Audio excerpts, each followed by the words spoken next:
Good afternoon, folks. I'm not introducing me, Mark is. I forgot Mark, I went late. I went straight to the podium, I apologize. No problem. Good afternoon. I'm Mark Anthony Thomas, and I have the privilege of leading the Greater Baltimore Committee, the economic and civic organization for the Baltimore region. Like many post-industrial communities in America, Baltimore has faced long-standing challenges, suffered economic setbacks, and until recently, lacked the federal support to tell a brighter and more vibrant story of the community I know and love. The truth is, cities like Baltimore are brimming with possibility. They are filled with diverse, entrepreneurial minds. They are epicenters of rich histories, and they are ripe for the sort of catalytic investment that can spark local economies. They just need the right support to leverage those possibilities. Today, thanks to the Biden-Harris administration, I can return to my community and proudly say, we are a tech hub. We brought together 38 consortium partners, academic institutions, local startups, major corporations, and our regional economic organizations and electeds to position our region as a global hub for predictive technologies that improve health and well-being. Over the next decade, we envision the economic impact could be staggering. More than $4.2 billion and 52,000 jobs could be created through this innovation. We found ourselves a real partner in this endeavor.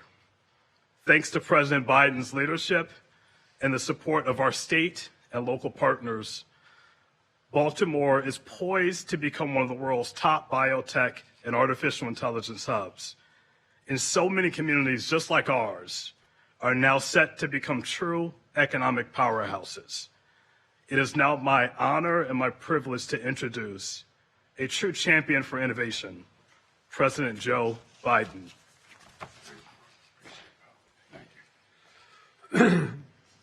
Folks, Mark, thank you very much for the introduction. Look, a little over a year ago, I signed the Bipartisan Chips and Science Act. That act did two things. Excuse me, I have a little bit of a cold. First, it's a historic investment in bringing the semiconductor industry back to America. We invented the semiconductors. Those little computer chips are about the size of the tip of your little finger. They affect nearly everything in our lives, from cell phones to automobiles, refrigerators, to the most sophisticated weapon systems we have.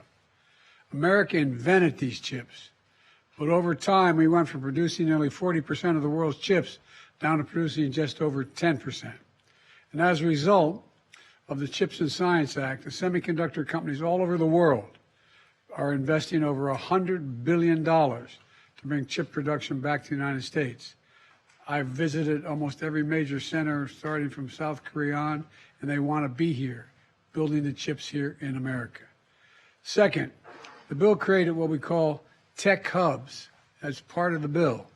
A tech hub is we're going to invest in critical technologies like biotechnology, critical materials, quantum computing, advanced manufacturing. So the U.S. will lead the world again in innovation across the board. These hubs all around the country will bring together private industry, higher education, state and local governments, tribes, and organized labor. Today, we're announcing that 31 tech hubs spread across the entire company will be able to compete for up to $75 million each to accelerate and scale up their work. And I want to thank Majority Leader Chuck Schumer and Senator Todd Young and Representative Joe Morelli and Susan Wild for their work to make this happen. Representatives from many of these hubs are on the screen behind me, and in front of me that's why I was starting to look to see whether they're still there. The work they're doing is transformational. For example, a tech hub in Wisconsin is going to bring together research labs, medical device manufacturers, and engineers. They're going to build technology that supports personalized medicine, like tests, treatments, and therapies specifically tailored to a patient's genetic code and medical records. And I believe it's going to save a lot of lives in the long run. Ohio, the largest concentration of rubber and plastic manufacturing in North America.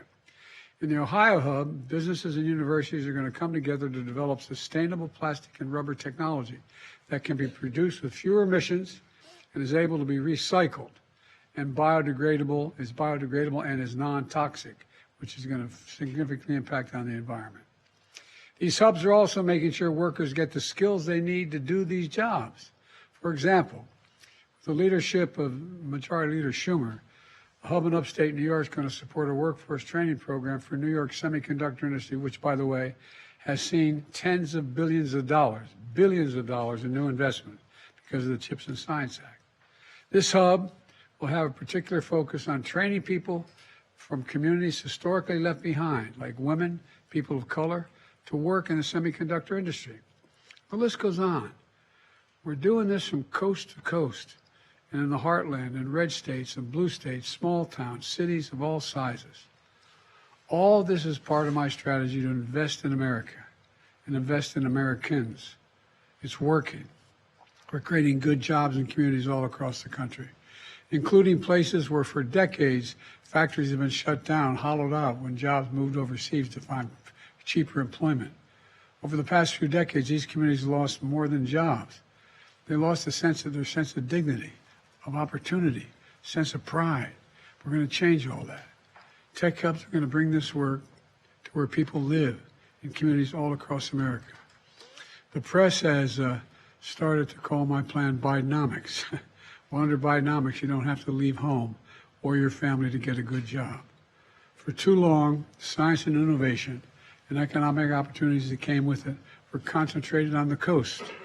As a country, we used to invest 2% of our gross domestic product in research and development. Now it's 0.7%. How can you lead the world when you no longer lead in research and development? My plan is changing that. Under Bidenomics, we're going to make sure America's future is made in America. You know, it's leading to a manufacturing boom, attracting over $600 billion so far in private investment in American manufacturing and our clean energy future. For too long, we looked around the world to find, corporations looked around the world to find the cheapest employment and then imported the products they made, the foreign product. Now, we're creating American jobs and exporting American products. And that's good for everybody. These tech hubs will be transformational, and they're part of a long line of transformational investments we've made since I took office. And as a result, I truly believe this country is about to take off. Because for the first time in a long time, we're investing in America. And we're investing in American people. We're investing in our future. I can honestly say I've never been more optimistic about America's future. I want to thank you, and I'm going to leave you now with Secretary Gina Raimondo, who's been the engine behind this effort.